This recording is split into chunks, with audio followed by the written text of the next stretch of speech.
makod. Abora makod ni osa impact pinje mangima ma Middle East kaluwore gi pinje mano bedo part of that makod. Ber Trump because ne pokra congratulate to ng'e ni ato na support ga achon ko para na par nu ng'eyo. Ber Trump ni en ng'at moko wacho gimoro to timo. Dir gi ng'ano yot mo loyo ng'amo wacho to timo. Shida mano go Middle East no chakore sama ker machon Obama no chiwo red line Syria. Niko kal red line mane chemical weapon to ngi ma timore. Syria Assad no go ka chemical weapon mo tiyo go Syria. To gimano ba mo timo kipeje to wacho ni climate change. Now Trump en ng'ama ko wacho wach moro to timo. Koro iwinjo ka expert wacho ni ya the advantage kana problem with Trump en ni ko wacho policy ne moro to una ready ni gimo wacho no di follow up.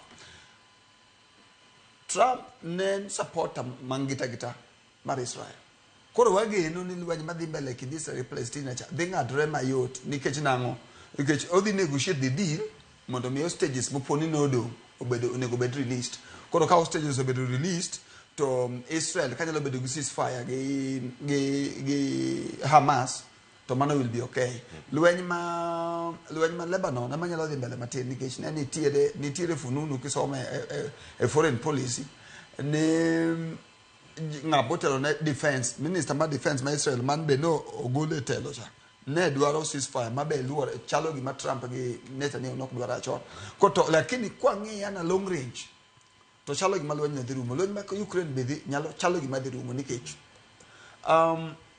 lweny migo Ukraine en open-ended war.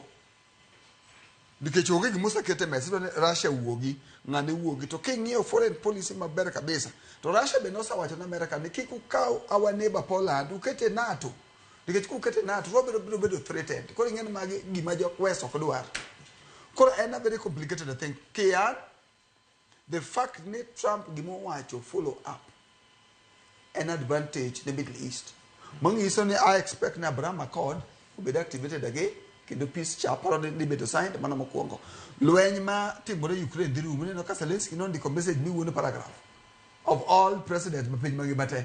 Ene ma ndiko paragraph mo nuoyo.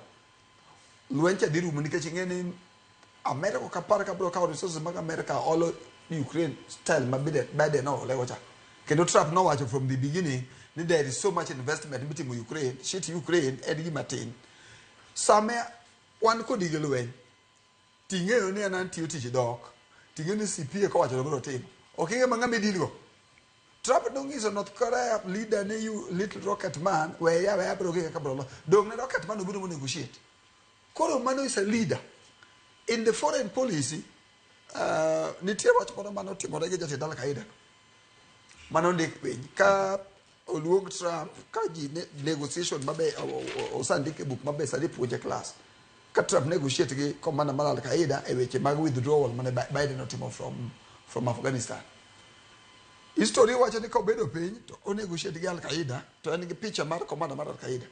To giso translator ne ng'ise ni mae picha mar odi kimulo ja America moro amora I'm coming for you. During the reign of Trump for 1.5 years, kata soja di in America.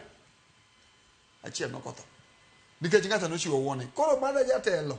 Ibedo jatelo make wacho ni ya Russia, we don't want war. War ma Ukraine to nadi. Orumo. To nadi. Orumo. North Korea no ballistic missile duomoka. Do mana nego Japan. To Biden president ka. Koro mage gik moko adwa an weche mag foreign policy gi gin gi act gone based on a leader. Kin president